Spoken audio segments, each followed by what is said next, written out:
Good morning, kids, and today we're checking out a brand new video from the film theaters about how Bill Cipher is still alive and Matt Pat found him. That's right, it's a Gravity Falls theory. Let's check it out. He broke childhoods just a little by solving each and every riddle. But as his tenure reaches end, Okay, it does sound like Bill, but not exact. Oh, let's actually take a look at this. Let's see, we got Wally, we got Deadpool, we got a carrot, a hook, a pill, a spoon. We got the clock guy from Don't Hug Me, I'm Scared. Huh. Minds will break and minds will bend as we answer one last query with a final crazy theory. The Bill Cipher theories. I like it. Hello, Internet! Welcome to Film Theory, the show that knows that when there's no cops around, anything's legal. Today, after 6 long years, we're finally jumping back into the wild world of Gravity Falls. In case you don't know, Gravity Falls was a Disney series all about the twins Dipper and Mabel Pines, who are sent to spend the summer with their great-uncle Stan at the town of Gravity Falls, Oregon. However, things are strange in this neighborhood. There are cryptids in the woods, codes to crack, mysteries to unravel. By the end of the series, Dipper, Mabel, and all their friends are facing off against the malevolent Bill Cipher, a universe-hopping demon from the second dimension who possesses godlike powers and wants to take over the three-dimensional world. Every element of this show was awesome. It is without question my single favorite animated series of all time. And honestly, it was the pioneer in getting a fan base to start theorizing about your show. I mean, there aren't many kids' cartoons out there that have every episode start with whispered backwards text or end with a coded message buried in the credits. The show's creator, Alex Hirsch, was just way ahead of his time on that one. And not only is he a talented creator, he's also just a really awesome guy. He actually came out to our final charity live stream a few years ago to help us raise money for childhood cancer research at St. Jude. Little did he suspect that I was going to be putting him through his paces. Is Bill Cipher still alive? I mean, fictional characters exist in a liminal space between... Damn it, man! No! Say it! Give us the answer! Is he alive? Alex. Well played. By the way, Alex, if you do wind up watching this at some point, just know that I really appreciated you being there. I was locked into the show that day, so I didn't get a chance to actually thank you in person after the segment. I am so sorry for that. And honestly, it's one of my biggest regrets from the past decade of content creation. Thank you for being so generous with your time and for all you were willing to do that day. Oh, also, my friend Ryder was there. He has a channel, Foot of a Ferret. He covers your work a lot. He's another huge fan that didn't get to say hi because he was busy helping me behind the scenes with all the music stuff for the show. Ryder, this is your chance. Say hi to Alex. Yeah, hello, Alex Hirsch. Goodbye. He's also the voice of our Bill Cipher in the cold open, by the way. Anyway, enough making amends for the sins of the past. Back to Gravity Falls. Why am I talking about it now, 8 years after the show ended? Well, outside of it being just important to the history of the channel, theorizing in general, and just being a personal fave of mine, the real reason, if I'm being honest, is that it's Ollie's current favorite show right now. He adores it, which is awesome because it means I get to watch it all over again. Each night he gets a half hour of TV time, and I kid you not, we have watched this scene like 100 times. Ollie's life goal is to now build mech suits out of garbage. Over on Style Theory, I briefly mentioned that Ollie wanted to go as a haunted convenience store for this past Halloween. It was from Gravity Falls, Season 1, Episode 5, The Inconveniencing. And let me tell you, rewatching Gravity Falls with Ollie has really reignited my love for the series. I always wanted to be able to come back to it in some way, but never could find the right angle to attack it with. I mean, this is a show that was built by theorists for theorists. All the scraps and clues have been picked clean. That's right, BTFT. Really feel like there was a lot of new ground that I could cover. At least, that's what I thought. Until I discovered the Blacklight edition of Journal 3. In case you don't know, within the story of Gravity Falls, Journal 3 is a collection of all the weird, paranormal, supernatural things that are living in and around the town of Gravity Falls. It is a massive part of the show's main plot. However, as we learn... And even in the show, those secrets hidden within Blacklight. Midway through the show, a great deal of the content inside the journal is written in invisible ink, which can only be read via Blacklight. Now, after Gravity Falls ended, Disney released a real-world version of Journal 3 with a ton of extra information about the show and its lore, but fans were disappointed that none of the Blacklight details were actually included in that final release. Enough so that a year later, Disney released another version of it with those secrets printed inside. Only 10,000 copies of this book were ever made, so this was a super exclusive piece of merchandise that only the most passionate Gravity Falls fans were able to get their six-fingered hands on. Sadly, I'm calling it now. If you go try to buy one of those books on eBay, it's gonna be like upwards of $1,000. Was not one of them. But thankfully, this fandom is full of generous individuals that just want to share their knowledge. And thanks to Tumblr user 4darkisthesuede, we can all take a look at what exactly is inside of this thing. And boy, let me tell you, did this thing add a lot to the lore of Gravity Falls. Not only that, but I believe that it also cracks open a brand new mystery that's just aching to be solved. You see, my friends, the Blacklight edition of Journal 3 sent me down a rabbit hole that led me to only one conclusion. Alex Hirsch, creator of Gravity Falls, he is Bill Cipher. Or rather, he's possessed by Bill Cipher in the real world, just like what we saw happen with characters like Dipper, Ford, and Stan in the series. And not only is he possessed, Alex is aware of that possession and is actively fighting against Bill's influence in a way that you would never expect. Theorists, shake my hand. It's time to make a deal. I'm shaking that hand. Get on the same page about what's actually in the Blacklight edition of Journal 3. We learn a ton of lore about a lot of different corners of this universe. For instance, we learn a lot more about Gnome Society, including a code that reveals Shmebulok's true deep thoughts. There are secret messages hidden in cow spots. There's a whole page comparing the Gravity Falls characters to tarot cards. Seems like a short that Lee should look into at some point. I mean, I could go on and on about this thing. There are literally hundreds of pages of new information. But for a bit of a deep, relevant example here, on the page titled A Bit of History, the Blacklight reveals that Bill Cipher has had a hand in shaping human civilization throughout all of time. He tricked the ancient Egyptians into building a portal to a nightmare realm that led a jackal-headed man onto Earth, thus giving us Anubis. Afterwards, he had the Egyptians build the pyramids as a tribute to him. Much later on, Bill helped George Washington defeat the British during the American Revolution, but also gave him such bad nightmares in the process that he ground his teeth to dust in his sleep. That's why Washington had to get him replaced with wooden teeth. You know the Eye of Providence on the dollar bill? That pyramid with the eyeball? Washington apparently put it on the dollar in an attempt to appease Bill. Dollar bill? You get it? We even learned that Bill helped Stanley Kubrick fake the moon landing in the hopes that NASA would help Bill build a portal, implying that humans have never actually been to the moon in the Gravity Falls universe. It's pretty crazy, right? But one of the biggest additions from the Blacklight sections, and the thing that started me down this rabbit hole in the first place, is actually on the book's blank pages. See, though the majority of the hold on, we'll be right back. And we're back. secret invisible notes in the book are written by Ford, there are a handful of contributions from other characters, Seuss, Mabel, Dipper, but most disturbingly of all, there's also notes written by old Isosceles himself, Bill Cipher, and they're all over these blank pages. On them, he gives a sort of pitch to the reader to help Bill out, telling him to say the words Bill Cipher 3 times so that he can enter your mind. Basically, it's Bill making a Beetlejuice reference. Alright, Bill Cipher, Bill Cipher, Bill Cipher. Where are you? Come on out. Where are you, you floating triangle? Oh, come on out, you Dorito!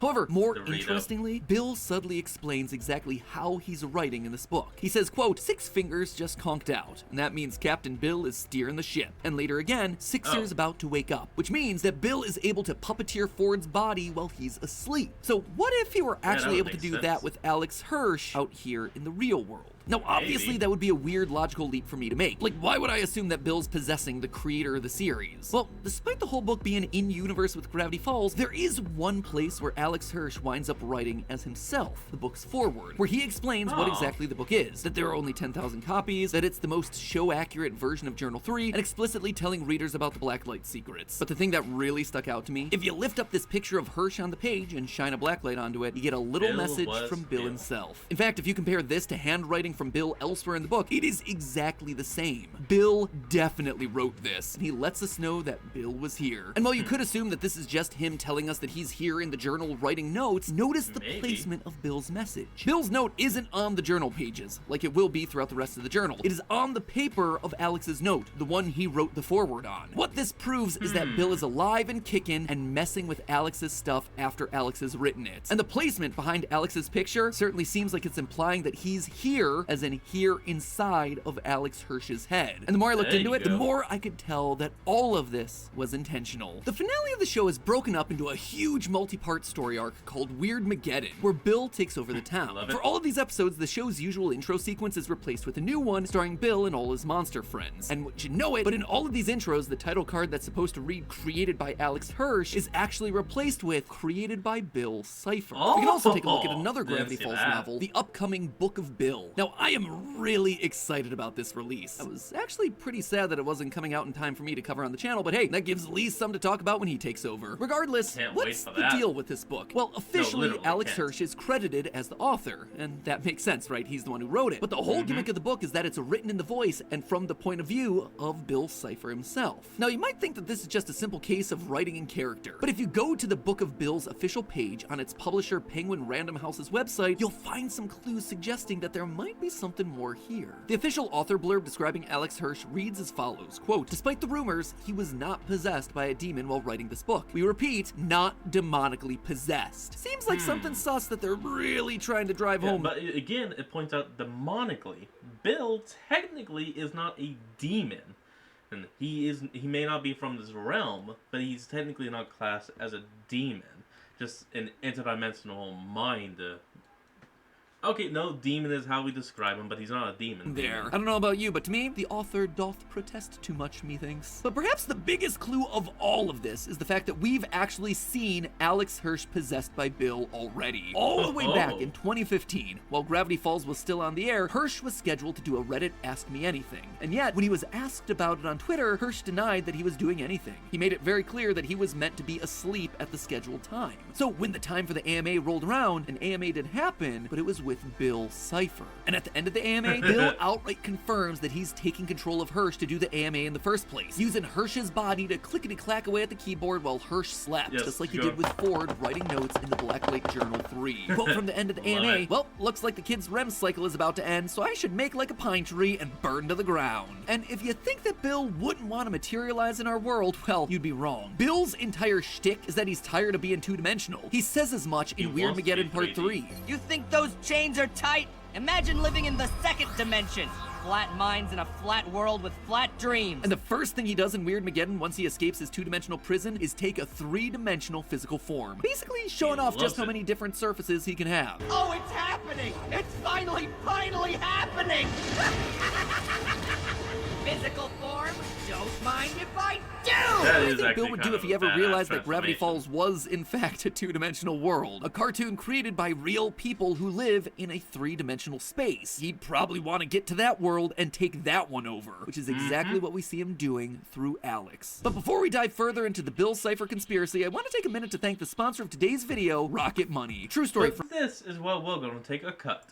And we're back. Let's go. Lee, take it away. Back in 2016, when Weirdmageddon first aired, after the end credits, people noticed a picture of a real-life Bill Cipher statue flash on screen, followed by some random numbers. Now, you theorists probably recognize this as a series of codes encrypted with ciphers, and at the time, Gravity Falls fans recognized it too. And thus began the Gravity Falls ARG known as the Cipher Hunt. Basically, this was a giant scavenger hunt set up by Hirsch to help keep interest in Gravity Falls alive and give fans a big send-off before Disney decided to continue the series through comics and books. It was very long and very in-depth, with cryptograms and hidden codes, encouraging people to go to real-world locations in Los Angeles, Atlanta, Japan, and Russia, and even featuring real phone calls with Grunkle Stan. "Hello, it's Grunkle Stan, and I have a riddle for you. What has 2 legs during the day, 4 legs during the night, and it's red and white? I don't know. I'm no good at this riddle." By the end of it, hunters were led to that real-life statue of Bill Cipher hidden in the woods, with messages from Grunkle Stan encouraging them to shake Bill's hand. Shaking hands, of course, is Bill's primary way of making binding agreements and entering the minds of his marks. But here's the cool thing. Buried beside the Bill Cipher statue was a box containing several prizes, so to speak. Some were just fun, you know, like plastic coins and gems, a signed sketch, and a sash that read Mayor of Gravity Falls, that sort of thing. But two of the most interesting ones, there was a copy of Journal 3 and a Blacklight. Doesn't that sound familiar? Yeah, though this wasn't one of the super exclusive 10,000 copies made, this was using the same idea. Inside this copy of Journal 3 was a sketch by Hirsch himself of Grunkle Stan, Seuss, and Old Man McGucket. But when the Blacklight was shined on the page, it revealed another sketch of Bill himself, telling the reader to stay paranoid. A secret drawing of Bill hidden in a special copy of Journal 3 buried under a statue of Bill himself. That's very similar to what we see with the special blacklight version of Journal 3 that started us down this rabbit hole to begin with. But here's why all of this matters. I want you to go back and watch Weird Mageddon again. When Stan shakes Bill's hand, Bill turns into a statue as his astral form exits the Bill Cipher body to enter Stan's body. And that statue is in the exact same position that we see in the show after— Well, almost. His arm here appears to have been broken off by something. he shakes his hand. Man, now, the clear implication here is that this is supposed to be the same statue from the very end of the show. But what if it's another statue? One made after Bill escaped. One made after he's made another deal to go into someone else's head. A deal made with Alex Hirsch. First of all, we know that Bill probably escaped at the end of Weird Mageddon. When the gang finally does defeat Bill, this happens. Clearly this audio is backwards. If you reverse it, it says this.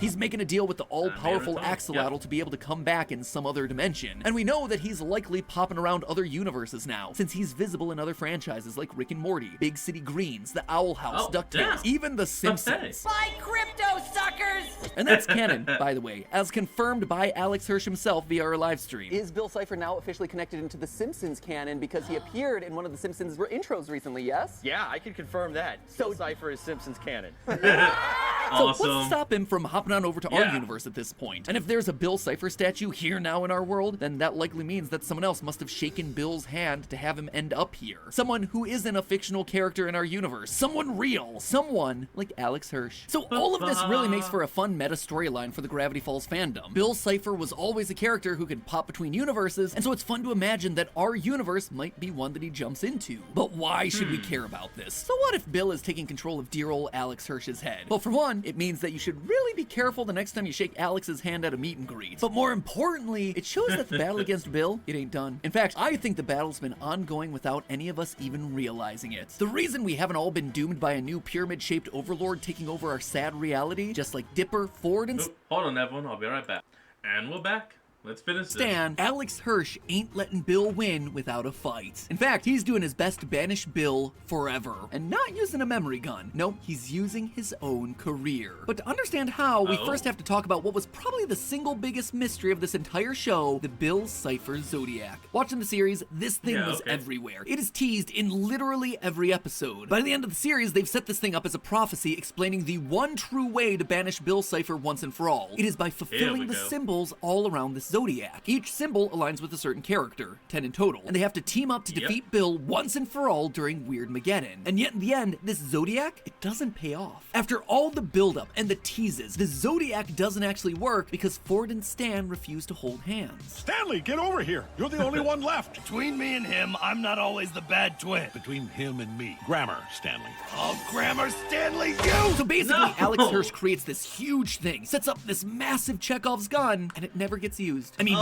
it's right there. It's cocked and ready, but it just never fires.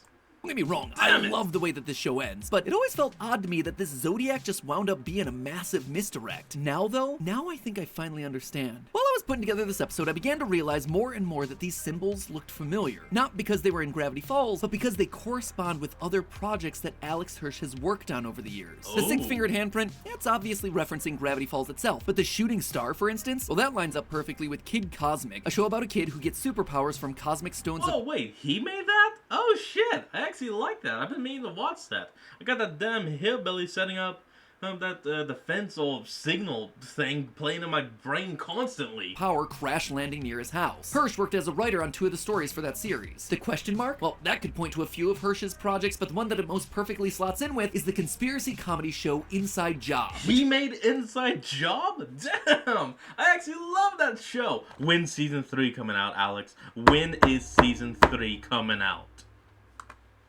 I know he's probably not the man to ask, but still. Hirsch co-produced, wrote for, and acted in. Then of course you have the Pentagram, which seems fitting for Hirsch's work on the Owl House, a story all about witches and demons. Yeah, he not only worked as a creative consultant for that series, but he also voiced Hootie and King, the self-proclaimed king of demons. Speaking of his work as a creative consultant, the glasses, they look a lot like the signature eyewear worn by the Mitchell family in Netflix's Mitchells vs. the Machines, a film where Hirsch was a story consultant and voiced the character of Dirk. What about Dipper's iconic tree symbol? Well, I believe that this lines up with yet another Disney series, Amphibia, which is set in a marshland covered in trees. The characters live in a giant tree. The wood aesthetic is even carried through in almost every episode with the title cards. Hirsch was given a special thanks in the episode The Hardest Thing, and also voiced a couple of roles in the episode Wax Museum, which, go figure, happens to be an episode paying homage to Gravity Falls. Hands off the merchandise! The old mistaken for a grotesque lifeless being. Works every time! And what about the heart symbol with the crack and stitches in it? Well, this lines up fairly well with Hirsch's first ever writing and storytelling. You can't be serious. He was on the Marvelous Misadventures of Flapjack? I love that show! Holy crap! Without knowing it, Alex Hirsch has been literally a part of my whole life since the beginning. Holy shit! The only way that could become even crazier is if I was somehow related to the guy, and I know I'm not. But still. Working on the show Marvelous Misadventures of Flapjack. Here, he co-wrote and storyboarded the episode Gone Wishin', the story of which revolves around Captain Knuckles physically stealing and then breaking the heart of a mermaid. A heart that literally cracks in half. It's almost so specific it lines up perfectly. So that covers us for 7, and from this point forward the comparisons start getting a little bit weird. It's likely that many of these are symbols that are going to be coming down the pipeline for Alex, but then again, remember what they said in the show. The symbols needn't all be literal, Dipper. So with that in mind, and by expanding our horizons a bit, we can find matches for at least 2 more of these final symbols. For instance, the oyster symbol here. Prior to working on Gravity Falls, Hirsch was a key creative in another Disney series called Fish Hooks, a show set inside of a giant fish tank where he actually worked on that show with Justin Roiland, who also voiced Oscar.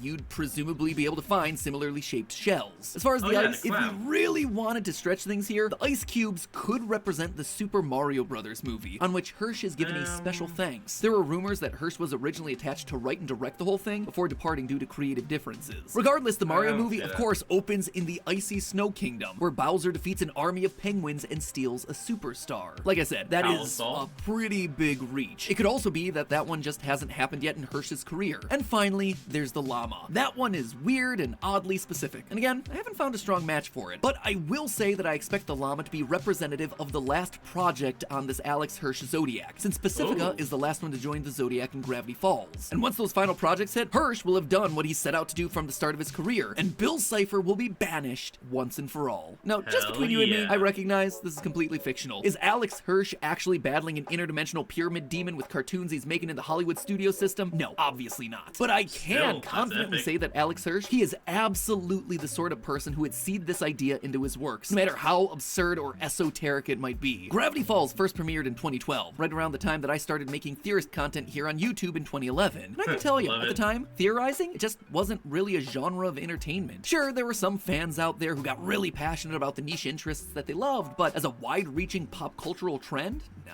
It wasn't the same. Shows weren't built with theorizing in mind like they are today, with every trailer, website, and Easter egg tailor-made for a 15-minute analytical deep dive about its implications. But shows like Gravity Falls, they came around and they changed that. Alex Hirsch is a theorist through and through, building a show with hidden secrets and lore and mysteries that he let the viewers decode on their own. As someone who's thrived off of all of that, both in my professional and more importantly my personal life, I can't tell you how much I respect that and how much it means to me. So Alex, thank you. Not only for coming onto a live stream a couple years ago, but for helping to inspire a beautiful community of theorists. And hey, if you ever need any help defeating Bill, well, I've never dressed up as a llama, but there's certainly a first time for everything. But hey, that's just a theory. A film theory. And cut.